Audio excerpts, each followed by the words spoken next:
Who's that? Commander Claw. Who's bad? Commander Claw. Welcome to the show of Breaking Brews. I'm your host, Commander Claw, and today we're talking about the Legend of Kurok. Avatar Kuruk. Yes. They made him a card. He's an enchantment saga that transforms into the avatar. Let's get straight into the video. If you're going to add him to your deck, he's got to be in part of the 99 just because he does so many things of great value, gets you value, then ultimately has a nice finishing, most powerful ending ability in the entire game. So anyway, the Legend of Kurok for 2 and 2 blue. It's chapter 1 and chapter 2 are the same thing. You scry 2, then draw a card. Okay, that means we're manipulating our top deck and drawing a card. I like that. I like that.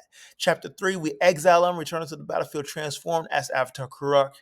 Legendary creature, 4/3 body. He says whenever you cast a spell, it created 1/1 color spirit creature token with, quote, this token can't block or be blocked by non-spirit creatures.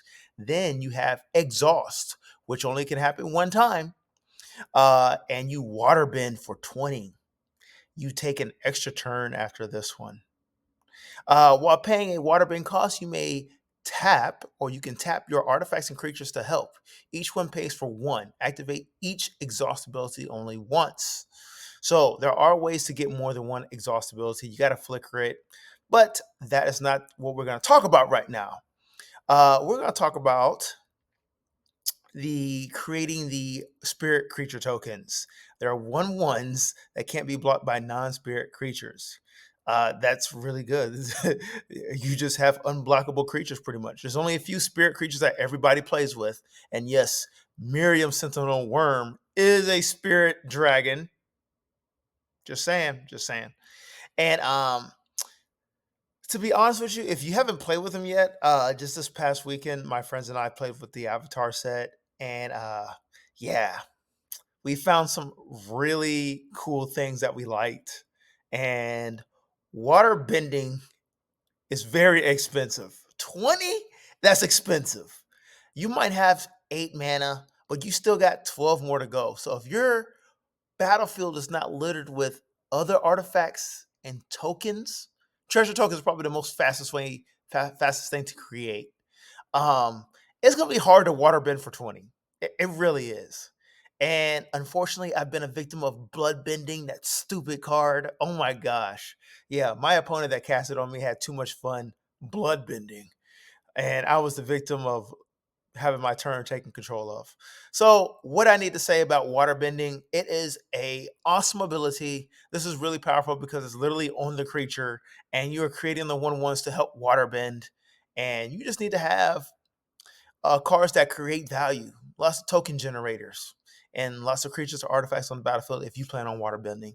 Let's get right into the cards. So we got to take advantage of scrying. Scry synergies are right there, asking for you to take advantage of. Elvish Mariner for 2 and a blue from the Lord of the Rings set. 3/2 body elf pilot. Whenever Elvish Mariner attacks, scry 1. Okay, whenever you scry, tap up to X target non-land permanents, where X is the number of cards looked at while scrying this way.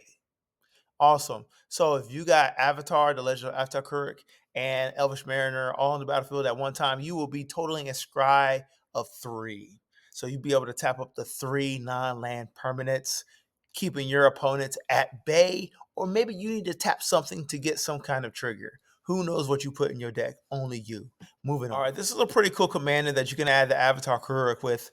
Kinesos, Priest of Thassa. For 1 and a blue, 1/3 body, legendary merfolk cleric. If you would scry a number of cards, scry that many cards +1. So if Avatar Legend of Kuruk is on the battlefield, you will be scrying a total of 3 each chapter. Um, Tap a 3 green or blue. This is going to be a semi commander that you can add the Legend of Avatar Kuruk with. Look at the top card of your library. If it's a Kraken, Leviathan, Octopus, or Serpent creature card, you may put it onto the battlefield. If you don't put the card onto the battlefield, you may put it on the bottom of your library. Cool. So you get to manipulate your top card. You can possibly sneak one of these themed creatures onto the battlefield. And yeah, a total of 4 mana is kind of expensive. It is a commitment, but you can do that. And there's like cards like Training Grounds that can reduce the cost of that. So you can ultimately pay 2 mana. But the important thing is you need to scry and take advantage of it. Scry throw Priest of Thassail on the battlefield, Scribe with Avatar Kuruk, drop in a Kraken, and protect them with protection spells while you are creating 1/1 spirit tokens.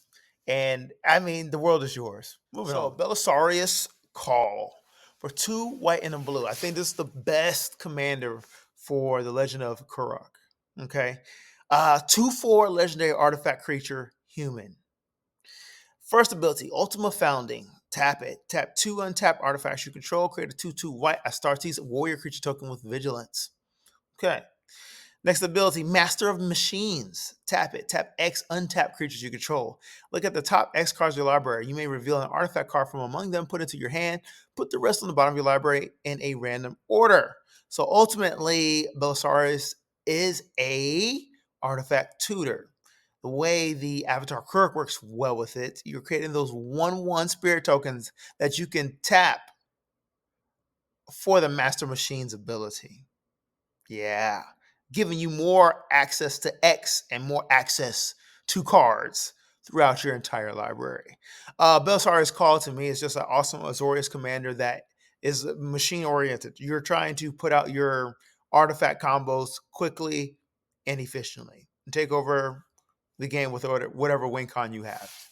Okay, we got another commander for Avatar Kuruk. Tenazir Quandrix for 3 green and a blue. 4/4 body.